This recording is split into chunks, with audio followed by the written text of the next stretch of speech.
आवाज येतोय सगळ्यांना?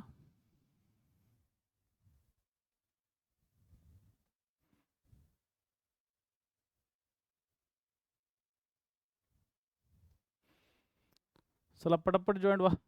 जय हिंद. Welcome Raju sir. अपेक्षा करतो सगळ्यांना माझा आवाज येत असेल.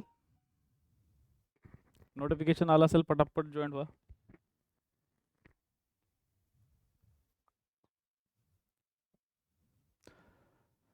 ओके, कसा गेला पेपर राजू सर? जय हिंद. जय हिंद प्रवीण सर. जय हिंद. पेपर सगळ्यांना कसा गेलाय? व्यवस्थित आहे? तर आज आपण बी सिरीजला, डिपार्टमेंटल पी एस आयच्या पॉलिटीच्या सिरीजला म्हणजे क्वेश्चन्सला आपण कव्हर करायचा प्रयत्न करू. आणि जे काही क्वेश्चन्स 15 आपण बघणार आहोत, ह्या 15 क्वेश्चन्सचे ऑथेंटिक आन्सर्स देण्याचा मी या ठिकाणी प्रयत्न केलेला आहे. जर या आन्सरशी तुमचे आन्सर जुळत असतील, ओके, तर हे तुम्हाला एकदम ओके तयार होतील. सो फर्स्ट क्वेश्चन्स आपण घेऊया. बी सिरीजमध्ये तुमच्याकडे जर कुठलीही सिरीज असेल तर तुम्ही ह्याच्यानुसार टॅली करू शकता. ठीक आहे. हा पेपर मॉडरेट होता, एकदम सोपा नव्हता. ठीक आहे, मॉडरेट लेवलवरती पेपर आला होता. खालील विधाने विचारात घ्या. विधान 1, भारतातील धर्मस्वातंत्र्य हे सार्वजनिक व्यवस्था, नैतिकता आणि आरोग्य या बाबींच्या अधीन आहे. ठीक आहे. धर्म या शब्दाची व्याख्या भारतीय राज्यघटनेच्या अनुच्छेद 32 नुसार केलेली आहे.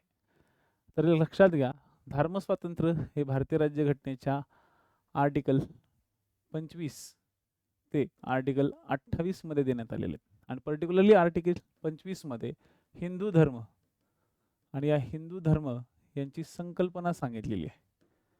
काय सांगितलेली संकल्पना? त्याचबरोबर आर्टिकल 25 मध्ये धर्माच्या इतर गोष्टींचा सुद्धा, जसं सत्सद विवेक, धर्माच्या कोणत्या गोष्टी पाळायच्या, आणि फक्त धार्मिक स्वातंत्र्यच नाही तर या ठिकाणी रूढी परंपरा सुद्धा दिलेल्या आहेत. रूढी परंपरा हा सुद्धा घटक दिलेला आहे. त्याच्यामुळे धर्मस्वातंत्र्य हे सार्वजनिक व्यवस्था, म्हणजे तुम्ही धार्मिक स्वातंत्र्य असं पाळा की ज्याच्यामुळे सार्वजनिक व्यवस्था मेंटेन राहिली पाहिजे, तुमची नैतिकता मेंटेन राहिली पाहिजे आणि आरोग्य सुद्धा व्यवस्थित असलं पाहिजे. नाही तर धार्मिक गोष्टी तुम्ही एवढ्या पाळल्या की तुम्ही आजारीच पडले आणि पार तुमचं काहीतरी जीवाचं बरं वाईट झालं, इथपर्यंत तुम्ही करू नका. बरोबर? म्हणजे आरोग्य या बाबींच्या अधीन आहे. तर हे विधान बरोबर आहे. पण अनुच्छेद 32 मध्ये रिट्स दिलेले आहेत. रिट्स दिलेल्या असल्यामुळे म्हणजे या ठिकाणी आपल्या भारताचा आपल्या भारतीय राज्यघटनेतला किंवा राज्यघटनेचा आत्मा म्हणला जाणाऱ्या रिट्स दिलेल्या आहेत. धर्म या संज्ञेची व्याख्या इथं दिलेली नाही आहे. म्हणजेच ह्याचं उत्तर विधान अ बरोबर आहे आणि ब म्हणजेच 2 विधान चूक आहे. आलं लक्षात? त्याचं उत्तर येईल, आन्सर येईल 1. ओके, ज्यांचं बरोबर आहे त्यांनी लगेच टिक करून घ्या. आपण सगळे ओके, हा पॉईंट स्पेशली आहे, आपण कव्हर करूया. त्यानंतर दुसरा क्वेश्चन, प्रश्न विधान क्रमांक 1, उच्च न्यायालयाचे न्यायाधीश म्हणून नियुक्ती होण्यासाठी व्यक्तीची पात्रता 214 मध्ये दिली आहे की 217 मध्ये दिली आहे? 214 दिली की 217 दिली आहे? ठीक आहे. म्हणजे उच्च न्यायालयाच्या न्यायमूर्तींची नेमणूक आणि त्या संदर्भात असलेल्या अटी. ओके, नेमणूक व अटी या भारतीय राज्यघटनेच्या 217 मध्ये दिलेले, 214 दिलेली नाहीये. 214 मध्ये काय दिलेलं आहे? तर 214 मध्ये फक्त दिलेले राज्यांसाठी उच्च न्यायालय. त्याच्यामुळे हे विधान अ चुकीचं आहे. त्यांची किमान 10 वर्ष पाहिजे होतं, 15 वर्ष या ठिकाणी चुकीचं आहे. 10 वर्ष भारताच्या हद्दीत न्यायिक कार्यालय त्यांनी सांभाळले असावे, अशाबद्दलची तरतूद आहे. तर या ठिकाणी 10 वर्ष जे आहे ते पण, आणि हायकोर्ट रिलेटेड या ठिकाणी सहभाग कुठं दिलेलाच नाही आहे. त्याच्यामुळे हे सुद्धा विधान चुकीचं आहे. पहिली गोष्ट तर 15 वर्षात चुकीचं आहे, त्याच्यामुळे इथंच तुम्हाला उत्तर समजायला पाहिजे. म्हणून याचं उत्तर येईल 4, आन्सर 4. दोन्ही विधाने चूक आहेत. याचा आन्सर काय येईल? 4. प्रश्न क्रमांक 3, खालीलपैकी कोणत्या प्रकरणात सर्वोच्च न्यायालयाने पॅगासस सॉफ्टवेअर, जो की ज्या सॉफ्टवेअरमुळे बऱ्याचशा मोठ्या प्रमाणात सरकारी डॉक्युमेंट्स लीक केले होते, ठीक आहे, रवी सर सांगतो त्याबद्दल पण बोलू आपण, पण त्याबद्दल आता बोलण्यापेक्षा आता पहिले आन्सर की कव्हर करून घ्या. बोलूया आपण कट ऑफ बद्दल पण तुमच्याशी मी आरामशीर बोलेल, पण आज थोडंसं आपण पहिले आन्सर की कव्हर करून घेऊ, कारण की आज महत्त्वाचं आहे आन्सर्स. एकदा तुम्हाला आन्सर्स व्यवस्थित सर्टिफाईड झाले की तुमच्या 2-3 दिवसामध्ये तुमची ओरिजिनल आन्सर की पण येऊन जाईल आयोगाची. त्यानंतर तुम्ही मग आपण त्यावरती बोलूया कट ऑफच्या संदर्भात. आता सध्या हा पॉईंट कव्हर करू. तर पॅगासस सॉफ्टवेअर समस्येवर जी चर्चा झाली होती याबद्दल सुप्रीम कोर्टच्या डायरेक्ट वेबसाईटवरतीच तुम्हाला ही इन्फॉर्मेशन मिळेल. हे ना कुठल्या येऊन मी सुद्धा माझ्या क्लासमध्ये हे पॉईंट्स समजून सांगितले नव्हते, हे पण मी सरळ सरळ क्लिअर करेल. ओके, तर हा जो एक क्वेश्चन आहे तो out of the box but cases related आला होता. केसेस यावेळेस त्यांनी करंटवरती टार्गेट केल्या होत्या. तर मनोहर लाल शर्मा, ठीक आहे, मनोहर लाल शर्मा, एन राम, शशी कुमार, जॉन ब्रिटास, नरेंद्र मिश्रा, हे सगळे काय होते तर पेटिशनर होते.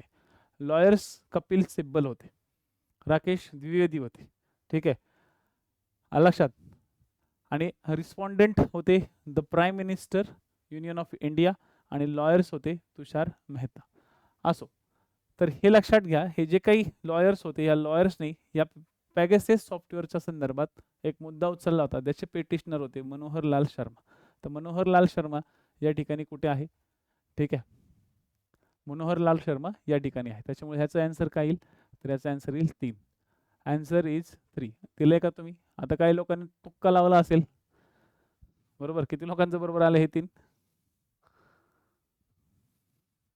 किती लोकांचं बरोबर आलंय? किती लोकांनी तुक्का मारलाय? रवी सर, राजू सर, विशाल, दिलं ना एक्झाम? अविनाश, श्रीधर सर, चला बोलत चला जरा पटापट पटापट. तुमचे उत्तर पण सांगायचा प्रयत्न करा. जगण्याच्या अधिकारात मरणाच्या अधिकाराचा समावेश नाही. जगण्याच्या अधिकारात मरण्याच्या अधिकाराचा समावेश नाही या प्रकरणात ठरवण्यात आलं होतं. तर हे जे प्रकरण होतं हे गियान कौर विरुद्ध पंजाब राज्याचं प्रकरण होतं, ठीक आहे. कशाचं होतं तर गियान कौर विरुद्ध पंजाब राज्याचं हे प्रकरण या ठिकाणी होतं. ओके दुर्गेश सर, छान. जर येत नसेल तर सोडून देत चला. हे गियान कौर विरुद्ध पंजाब सरकार होतं की ज्याच्यामध्ये सांगण्यात आलं होतं की जगण्याच्या अधिकारात मरणाच्या अधिकाराचा समावेश होत नाही, ठीक आहे. आता जगण्याचा अधिकार कुठं दिलाय तर जगण्याचा अधिकार दिलेला आहे आर्टिकल 21 संदर्भात. आर्टिकल 21 वरती जवळपास 3 ते 4 क्वेश्चन्स फिरून टार्गेट झालेला, एकाच टार्गेटला झाला होता. आणि मी तुम्हाला आधीही सांगितलं होतं की आर्टिकल 51 पर्यंतचा भाग चांगला करून घ्या. तुमचे 15 पैकी 5 ते 6 क्वेश्चन्स फक्त इथंच असतील. केस स्टडी तुम्हाला 3 येतील, 3च आले, पण हे कोणते केसेस असतील हे काही सांगू शकत नव्हतं. तर गियान कौर बद्दल आपण थोडंफार बोललो होतो की बाबा अशी एक केस आहे की ज्याच्यामध्ये मरणाचा अधिकाराचा समावेश होत नाही, पण एवढ्या डिटेलमध्ये आपण गेलो नव्हतो. ह्याचा फक्त रेफरन्स दिलेला आहे, ठीक आहे. तर कोर्ट ब्रीफ पूर्णपणे तुम्हाला दिलेला आहे, ठीक आहे.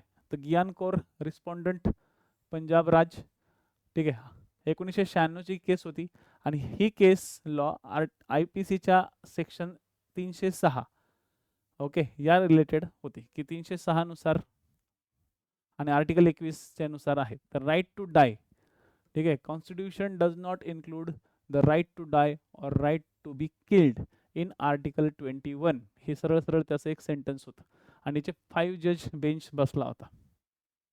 Okay, I hope so. Video clear आहे सर, व्हिडिओ एकदम सिस्टमॅटिकली क्लिअर होते. ओके चलो नेक्स्ट क्वेश्चन नंबर 5. खालील विधाने विचारात घ्या. आता हे ज्यांनी सोडवले त्याचा हा क्वेश्चन चुकलाय, ठीक आहे. ज्यांनी सोडवले त्याचा क्वेश्चन हा चुकलाय, ह्याचा आन्सर वेगळा आहे. भारतीय राज्यघटनेत अनुच्छेद 21 अनुसार कायद्याने योग्य प्रक्रिया प्रदान करणे आवश्यक आहे. कायद्याने योग्य प्रक्रिया प्रदान करणे आवश्यक आहे ही USA ची जी कन्सेप्ट आहे, ही कन्सेप्ट आपण इंडियाने मनेका गांधी खटल्यामध्ये स्वीकारली होती. हा मनेका गांधी खटला होता, ह्याला पासपोर्ट खटला म्हणून प्रसिद्ध आहे. मनेका गांधी खटला आपण बघितलाही होता, ठीक आहे, मनेका गांधी खटला.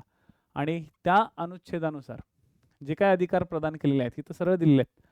कायद्याची रास्त व वाजवी पद्धत, ड्यू प्रोसेस ऑफ लॉ हे दिलेलं आहे, पण यामध्ये फेअर, जस्ट अँड रिझनेबल असावी आणि कलम 14 आणि कलम 19च्या बाबी पूर्ण केलेल्या पाहिजे त्या कायद्याने, जो कायदा सरकार बनवेल त्यामुळे हे दोन्ही विधान काय आहेत, बरोबर आहेत. किती लोकांचं बरोबर आलंय? आन्सर 3.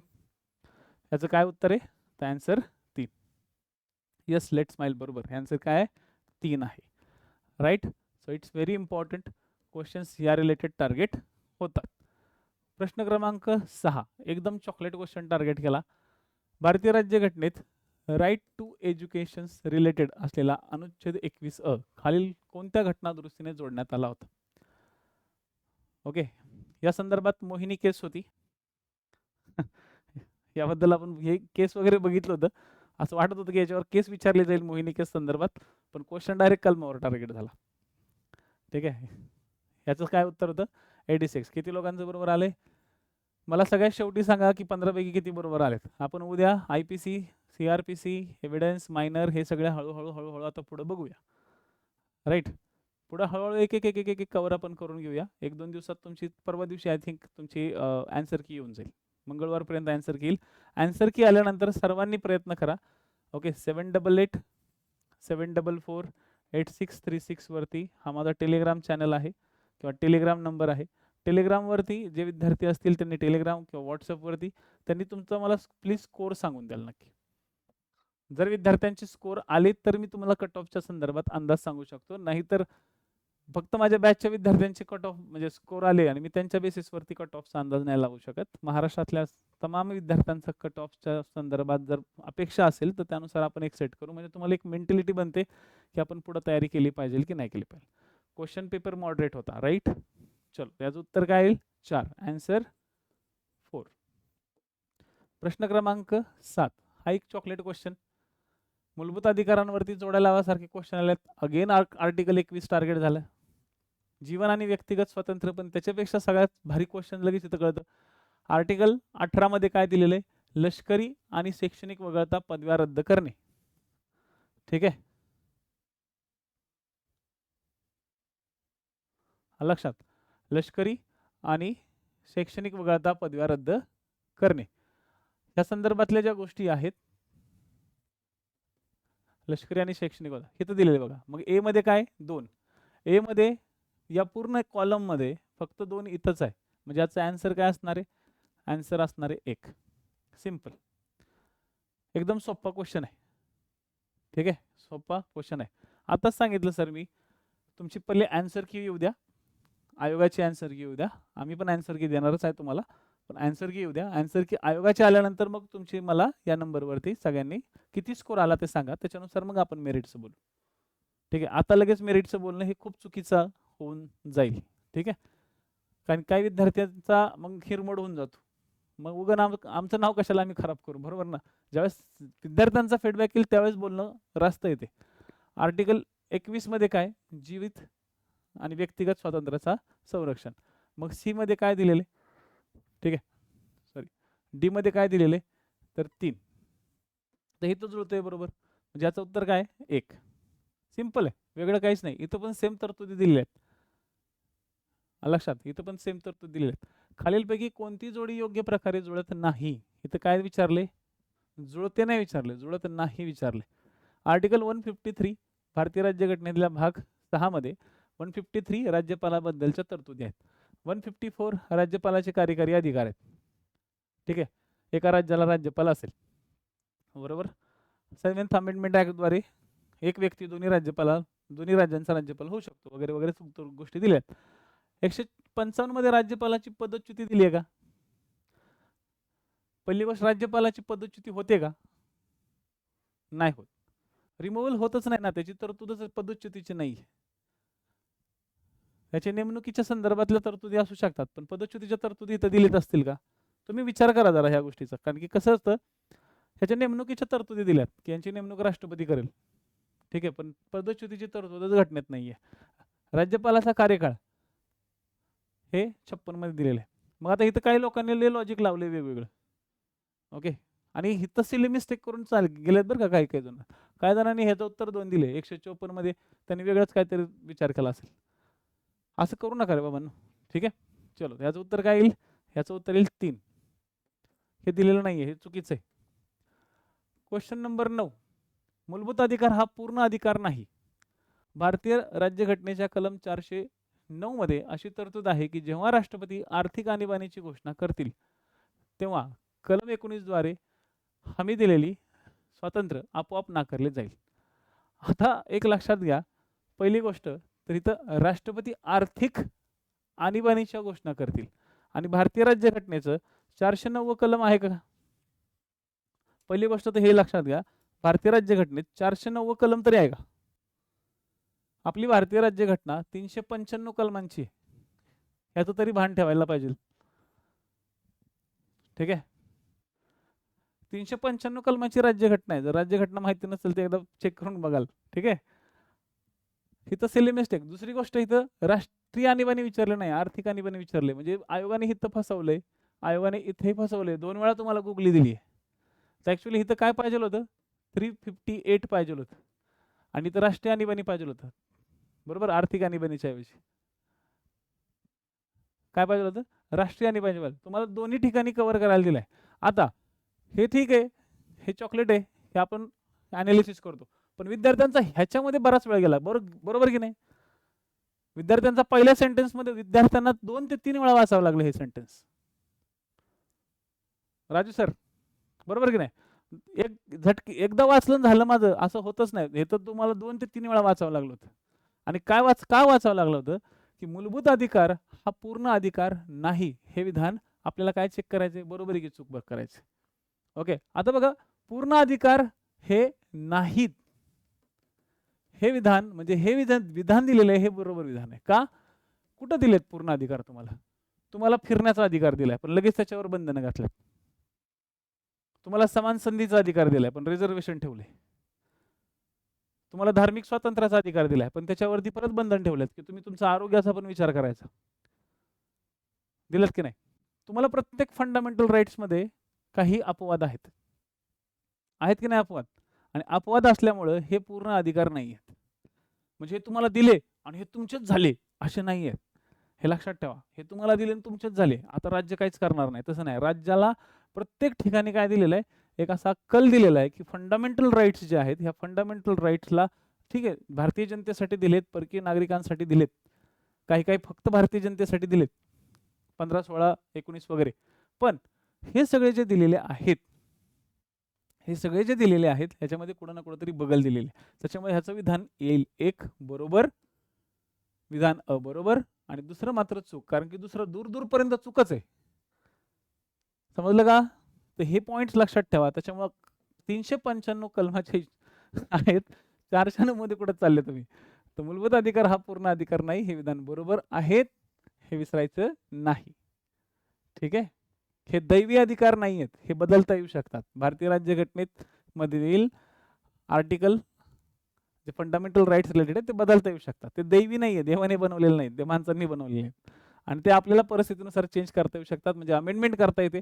पुढे भविष्यामध्ये हे लक्षात ठेवा की अशा टाईपचे क्वेश्चन्स तुम्हाला विचारले जाऊ शकतील, स्पेशली राज्यसेवा किंवा बाकीचे एक्झाम जे तयारी करणारे, कंबाईन वगैरे तयारी करणारे.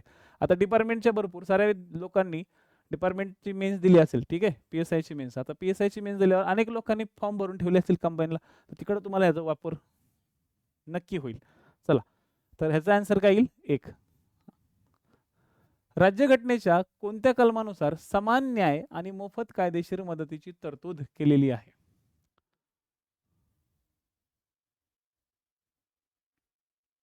येस, आर्टिकल 360 अंतर्गत आहेत. बरोबर, याचं उत्तर काय आहे? आर्टिकल 39A, 42व्या अमेंडमेंट ऍक्ट द्वारे 39A अंतर्गत दिलेल्या ह्या तरतुदी आहेत. एकदम सोपा क्वेश्चन DPSP वरती टार्गेट झालेला आहे. ठीक आहे, भाग 4 वरती. अपेक्षाला सन्मानाने जगण्याचा अधिकार आहे. अपेक्षाला वीज पुरवणे हे विद्युत मंडळाचे कर्तव्य आहे, परंतु वीज मंडळाने तिला हेतू पुरस्सर वीज दिली नाही आणि कर्तव्य पार पाडण्यास नकार दिला. वीज मंडळ जे आहे ते कर्तव्य पार पाडण्यास नकार देत असेल, सदर बाब अपेक्षाने दावा दाखल केला. ही सदर बाबत अपेक्षाने काय केला? कोर्टात दावा दाखल केला की ते वीज महामंडळ मला लाईट देत नाही. ठीक आहे, अपेक्षाला वीज पुरवठा सुरळीत करण्याचे बोर्डाला आदेश देण्यासाठी, आता बघा आदेश देते, आदेश देण्यासाठी न्यायालय खालीलपैकी कोणती रीट जारी करेल? हा एक असा प्रश्न आहे की ज्या प्रश्नामध्ये आदेश दिला जातोय आणि हा आदेश याच्यामध्ये लगेच येतोय परम आदेश. आम्ही परम आदेश देत आहोत की काम कर. म्हणजे जो बिनकामाचा आहे किंवा जो काम चुकार आहे त्या काम चुकाराला काम देण्यासाठी प्रयत्न या ठिकाणी केला जातोय. क्वेश्चन मध्येच या ठिकाणी आन्सर दिलेलं आहे. येस. प्रतिषेध मध्ये ह्याच्या उलट असतं. ह्याच्यात दिलं असतं तू काम कर आणि ह्याच्यात मध्ये दिलं असतं तू खायले काम करतोय. ठीक आहे, तू खायले काम करतोय, काम नको करू, गप बस. ओके. उत्प्रेक्षण मध्ये मंजुरी देणे. ठीक आहे, उत्प्रेक्षण मध्ये मंजुरी देणे. तर ह्या सध्या सगळ्या गोष्टी आहेत. आपण बघूया इन डिटेल मध्ये हे पुढं. हे प्रश्न मी नंतर कंबाईनच्या पॉईंट ऑफ व्ह्यू नंतर आपण डिस्कस करूया. आता सध्या फक्त आन्सर की तुम्हाला देणं गरजेचं आहे. तर ह्याचं उत्तर काय येईल पोरांनो? 3. समजलं का? Police department. Okay. Question number 12 बघा, याचा लगेच रेफरन्स पण दिलेला आहे मी. तुम्ही जास्त म्हणजे तुम्हाला एक इकडे तिकडे शोधायची गरज नाही पडली पाहिजे. आणि तुम्ही मग पुस्तकं चाळा, ह्याला विचारा, त्याला विचारा, इकडून विचारा, तिकडून विचारा, असं करा, तसं करा. सगळं सध्या दिवसभर सध्या हेच चाललं होतं. 12:30 वाजल्यापासून लोकांनी सगळ्यात जास्त मला या संदर्भातच कॉल केला होता. या संदर्भात सगळ्यात जास्त कॉल केला होता. ठीक आहे. खालीलपैकी कोणत्या प्रकरणात हे स्पष्ट झाले आहे की कलम 300 द्वारे मालमत्तेचा अधिकार हमी दिलेला आहे. म्हणजे हा मालमत्तेचा अधिकार फक्त हमी दिलेला आहे. ठीक आहे. हे घटनेचे मूलभूत वैशिष्ट्य नाही, तो फक्त घटनेचा अधिकार आहे. म्हणजे हा जो मालमत्तेचा अधिकार दिलेला आहे हा तुम्हाला फंडामेंटल राईट्स नाहीये, तर तो तुमचा एक फक्त लीगल राईट आहे. This is your legal right. Okay, legal right. या संदर्भातली कोणतं आहे तर ही जी आहे जिजूभाई नानाभाई खाचर विरुद्ध गुजरात राज्य, जीजीभाई प्रेमचंद कुमावत विरुद्ध राजस्थान हे नाहीये. ठीक आहे. नानीबेन पण नाहीये, उत्तम प्रसाद गुप्ता पण नाहीये. याचं उत्तर आहे एक जिजूभाई. ठीक आहे, जिजूभाई. ऍक्च्युली जिलूभाई आहे. सुप्रीम कोर्टच्या जर डॉक्युमेंट्स मध्ये गेले तर त्याचं जिलूभाई आहे, पण नंतर आणखी 2-3 डॉक्युमेंट्स बघितले तर तिथे जीजीभाई आहे. 44th अमेंडमेंट ऍक्ट 1978 द्वारे जनता पक्षाच्या काळामध्ये हे तरतूद चेंज केली गेली होती. Is that clear? ठीक आहे. तर ह्याचा आन्सर काय येत आहे? ह्याचा आन्सर येईल 1. किती लोकांचं हे बरोबर आले केस? पवार सर, बाकी डिपार्टमेंट वाले? ओके. काही विद्यार्थी आता जॉईन झालेले दिसत आहेत. अरे वा, तुक्का मारला, तुक्का आला.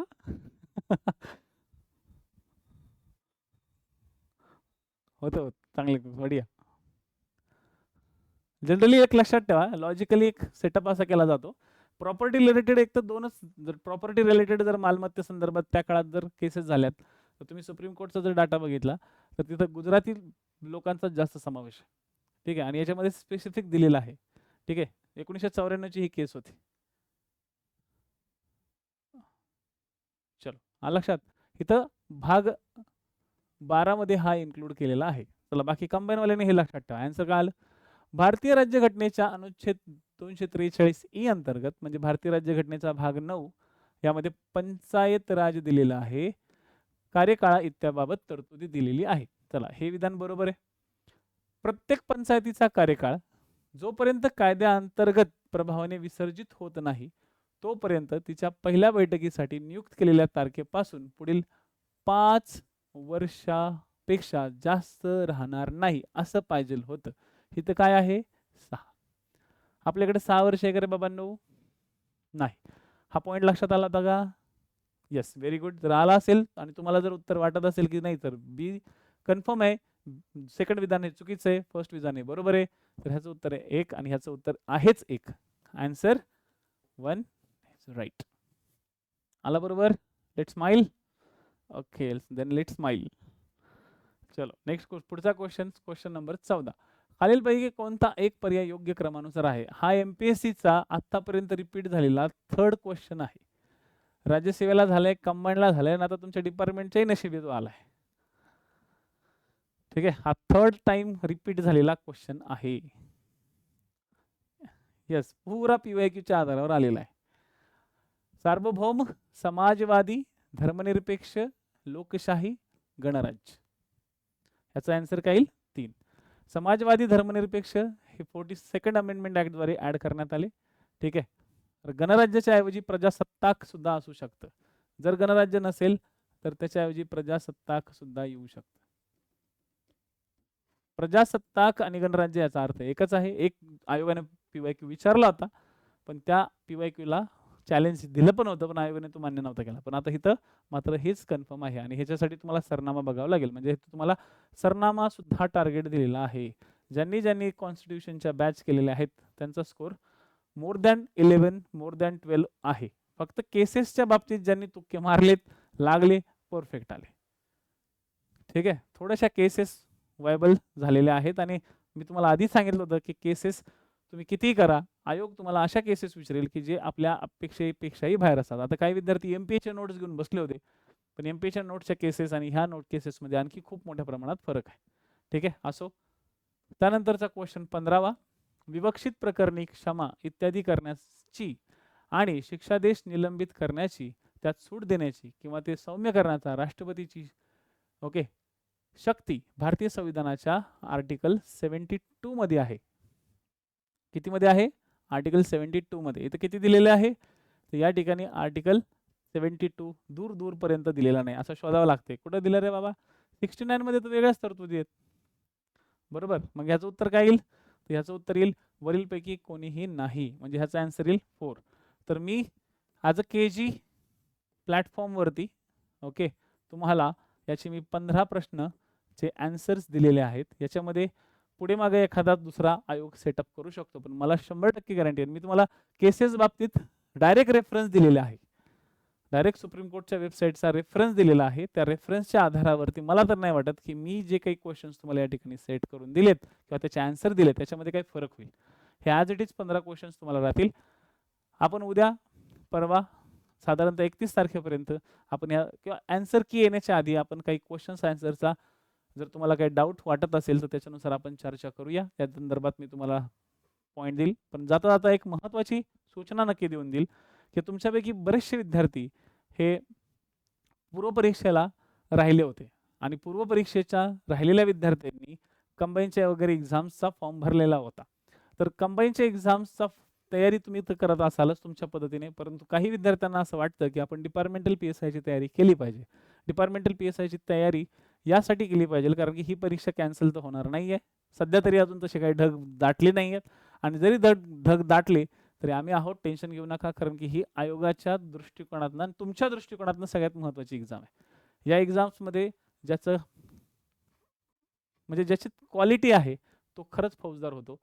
आणि मला असं वाटतं की पोलीस फोर्समध्ये तयार झालेले किंवा आलेले जे कॉन्स्टेबल्स आहेत त्यांना फौजदार होणं हा त्यांचा सुद्धा एक काय आहे, अधिकार आहे, हक्क आहे. त्यांच्या कुवतीवरती, त्यांच्या अभ्यासावरती ते फौजदार होऊ शकतात आणि त्यांच्या खांद्यावर 2 स्टार सुद्धा ते आरामशीर राहू शकतात. त्यामुळं 50-25-25चा जो रेशो आहे तो कायम राहिला पाहिजे यासाठी आपण पूर्णपणे प्रयत्न करणार आहोत.